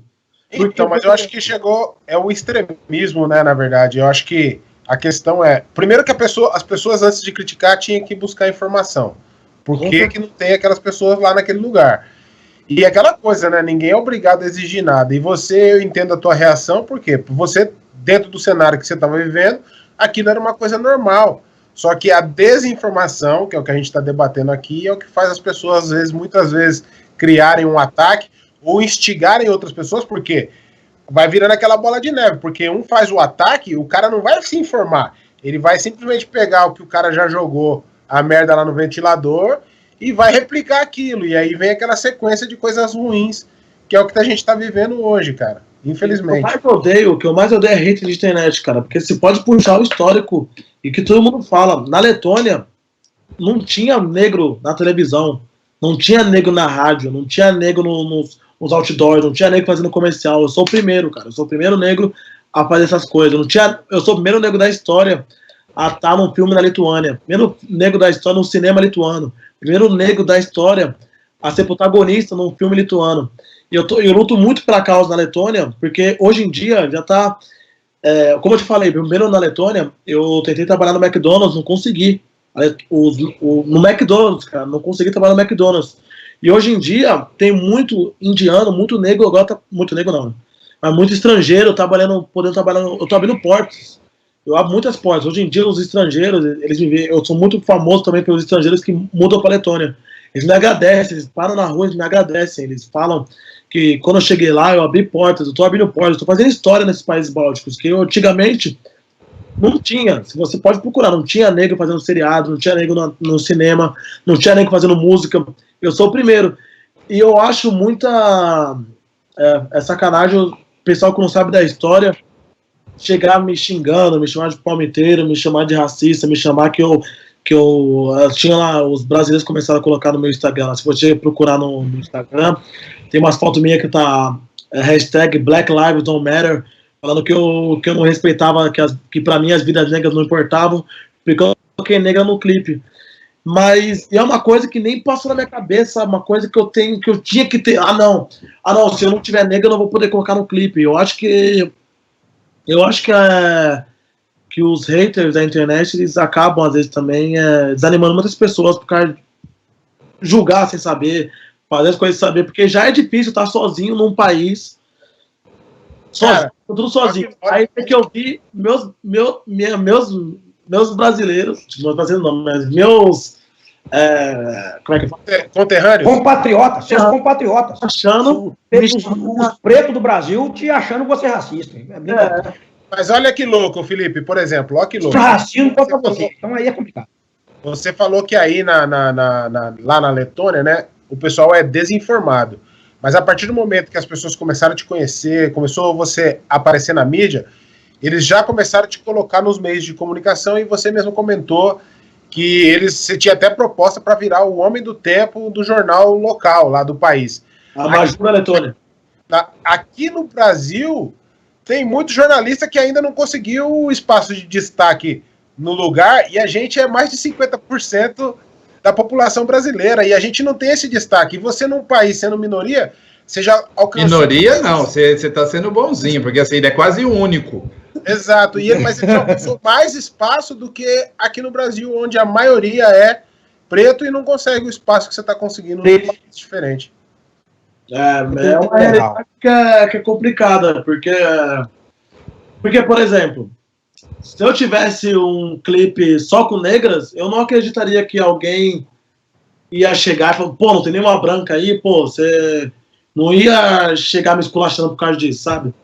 E é uma coisa que, por exemplo, eu tenho muitas amigas negras aqui, se eu tivesse feito no Brasil, eu não iria procurar e falar, você é negra, você vem. Minha amiga tá comigo, é negra, vai estar no clipe. Mas ela não é minha amiga, ela não vai estar no clipe porque ela é negra ou porque ela é branca. Ela tá no clipe porque ela é minha amiga.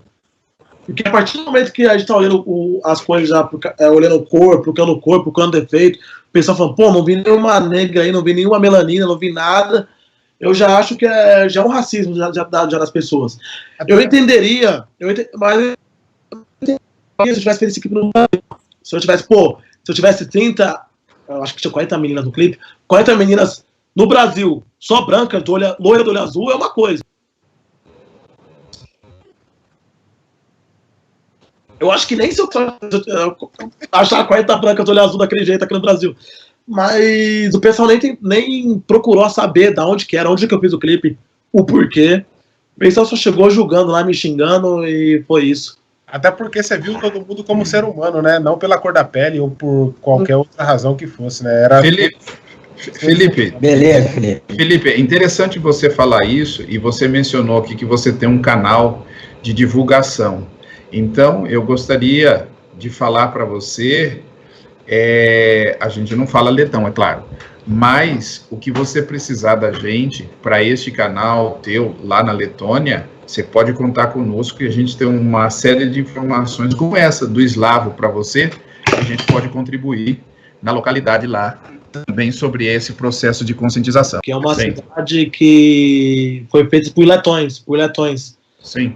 E depois da Segunda Guerra Mundial, muitos letões vieram para o Brasil. Então é uma cidade que é colonizada só por letões. E eu acho que é um negócio muito interessante, que eu não sabia, eu sou de São Paulo, não sabia, e muito letão não sabia também. Então é uma coisa que eu ensino muito eles, que o pessoal fala quando assiste meus vídeos, eles aprendem muito, como eu fiz o vídeo sobre o racismo, que eu falei para eles sobre o Nelson Mandela, que eu falei sobre o Martin Luther King, que eles não sabiam. E agora também eu lembro que uma matéria minha, eu estava ao vivo na rádio, e eu estava falando sobre imigração, essas coisas. Sim. Como era ser um negro na Letônia, isso eu faço muito lá, né? Que as rádios me chamam muito para falar sobre isso. E eu falei esse negócio de abrir portas para os negros estrangeiros, e um cara me ligou ao vivo na rádio, né? Que pode ligar ao vivo na rádio e falar. Aí o cara falou: olha, eu acho que não deveríamos abrir portas para esse tipo de gente, porque senão nossos genes vai ser esquecidos. Ou se a gente abrir portas para essas pessoas, porque a gente pode controlar, mas se for 100 negros, a gente não vai poder controlar nosso país mais, e então a gente vai ter que guardar nossos genes num database, não sei como ele fala, não sei como traduzir, guardar para não esquecer, sabe, porque eles falaram que se continuar assim, daqui 40 anos eles não vão ter mais olhos azuis e cabelos loiros. Aí ao vivo eu respondi e falei, eu acho que é um egoísmo enorme seu falar isso das pessoas indianas, por exemplo, africanas que vão lá procurar para se... Que a gente falou sobre refugiados, que na época também a gente está falando sobre refugiados, que foi para a Letônia também.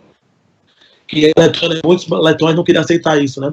E eu falei que é muito egoísmo fazer isso, que as pessoas estão procurando uma vida melhor. Se aí no Brasil, por exemplo, quando teve a Segunda Guerra Mundial, a gente acolheu muito dos bisavós deles, dos tataravós deles. Na Guerra Mundial, tataravós não, porque né, foi 1955, não faz muito tempo.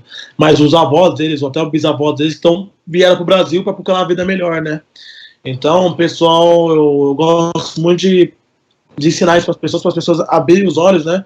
Porque o pessoal fala, pô, Felipe, o pessoal fala, me xinga assim na rua, você é ocupante, que não sei o quê. E fala, pô, você fala um negócio desse, mas talvez a sua avó ou seu familiar teve que também sair do país. Eu não sou ocupante lá, né? Faço minhas coisas, mas eu saí do país lá para procurar uma vida melhor. Então, você passou a ser conhecido na Letônia, isso levou você a conhecer algumas personalidades, né? Você tem sido citado em alguns veículos, né? De contato com algumas celebridades de modalidades esportivas diferentes, também da música, e tem algumas coisas aqui que a gente gostaria de saber, assim, né? Né, você tem uma relação com jogadores de basquete, futebol americano, música, e eu queria saber, né, um desses seus amigos, né, é o Kristaps Porzingis, né, Porzingis, né, que fala, desculpa aí meu letão, é um dos teus amigos. Qual é a tua relação com ele? Conte para nós como isso aconteceu, como é que isso iniciou, fala para a nossa audiência, né, sobre isso aí, fazendo favor. Bom, o Porzingis é uma coisa, foi como eu falei no começo, foi uma surpresa também, né? Porque o Porzingis na Letônia, ele é mais importante que o presidente, né? Ele é a pessoa mais importante do país, ele é muito importante na Letônia, ele é o segundo jogador mais pago, bem bem mais pago da Europa, ele é um ícone lá, né? Você chega no aeroporto, já tem foto dele, já para tirar foto, tipo, o manequim dele para tirar foto, então ele é um ícone do país, né? E quando eu cheguei, eu fiquei sabendo dele também. Eu acompanhei um pouco basquete, porque meu irmão joga basquete, e aí eu vi fotos dele, propagandas dele em todo lugar. Falei, pô, que da hora, um jogador de um país tão pequeno fazendo sucesso no mundo, né? E o pessoal chama ele, conhecido aqui no Brasil também como Porzingão da Massa também. E o pessoal aqui no Brasil muito dele. E foi uma surpresa, porque foi meio do nada. Ele vai muito pouco para Letônia, né? Ele treina muito, ele é muito focado no basquete, ele treina muito. Então, mas ele estava em Riga um dia, que é a capital, ele mora em outra cidade. Ele mora em Liepaja, só que ele estava em Riga, que é onde eu moro, e estava tendo... E meu amigo estava na casa dele, estava tendo uma socialzinha lá, a pessoa estava na casa dele lá, um amigo dele, e era um amigo meio comum, e eu liguei para ele, só que eu não sabia que ele estava na casa do Kristaps. Eu liguei para ele e falei, pô, tô na casa de um amigo meu aqui, eu não vou poder te encontrar hoje. Eu falei, tudo bem então, desliguei.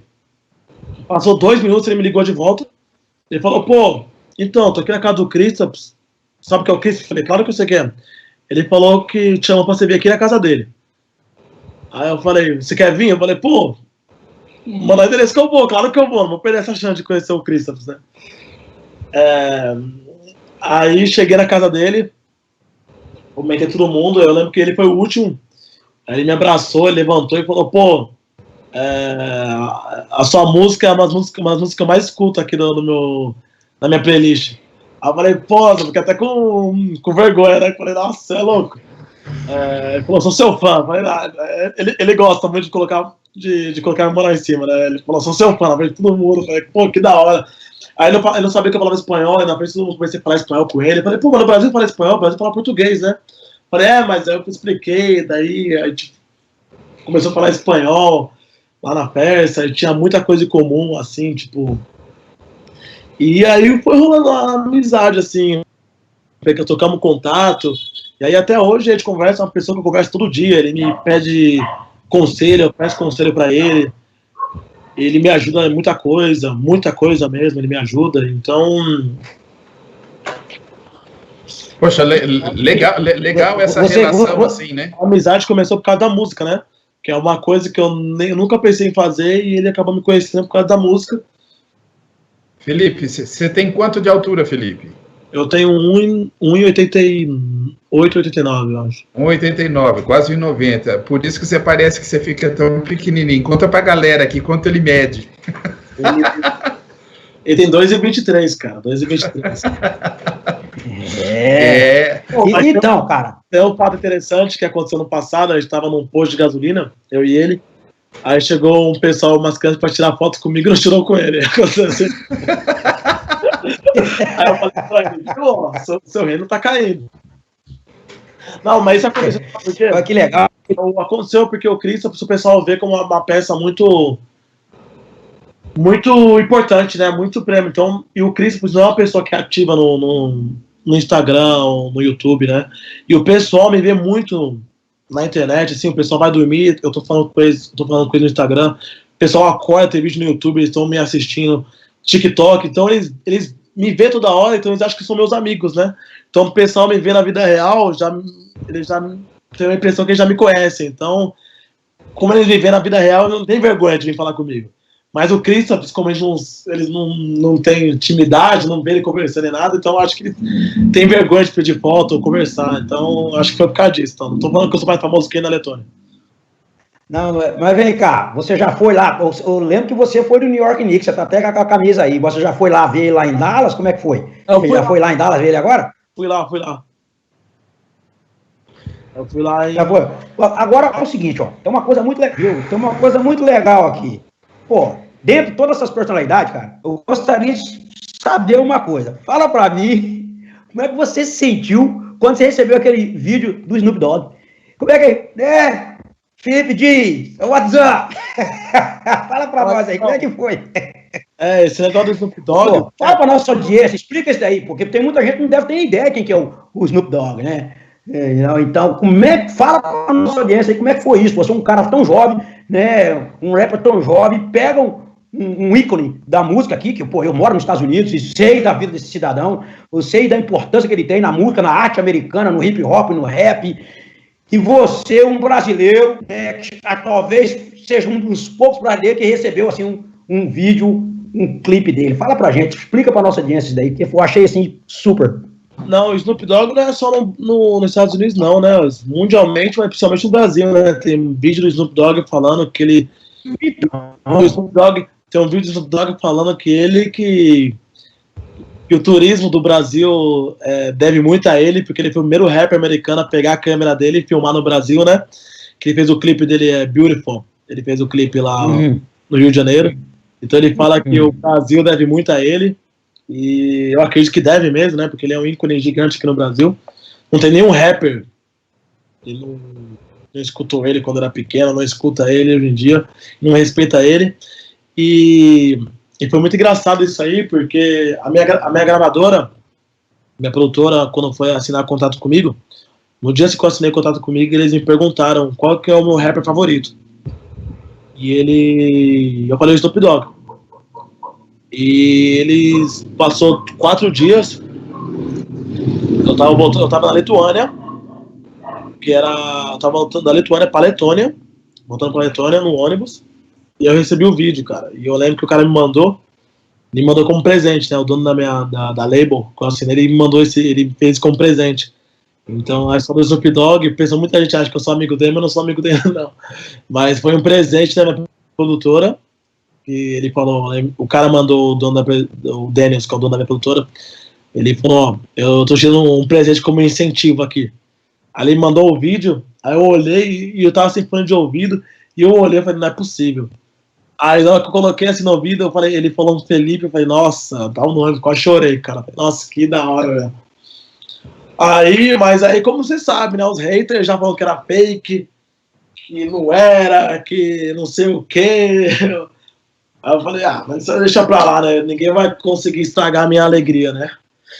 Cara, a gente vive num mundo onde ninguém quer ver ninguém próspero. Essa é a verdade, cara. Todo mundo quer destruir a felicidade do outro. É triste, mas... E aí, pessoal? O que vocês acharam dessa super entrevista aqui do Felipe, desse tempo aqui conosco? Acho que ele passou bastante informações, né, pro pessoal. E a gente vai fazer alguma pergunta do público. O Éder, que é o cara que está aqui conosco no nosso bastidor. Como é que anda o chat aí, Éder? Tem muita pergunta? O pessoal tem alguma curiosidade sobre o Felipe? Se não tiver, a gente vai encerrando o programa, né? Pedindo aquele like, aquele compartilhamento com as pessoas aí da rede. E eu passo a bola pro Zeca aí para ele encerrar o nosso programa. Vamos lá, José, tá contigo.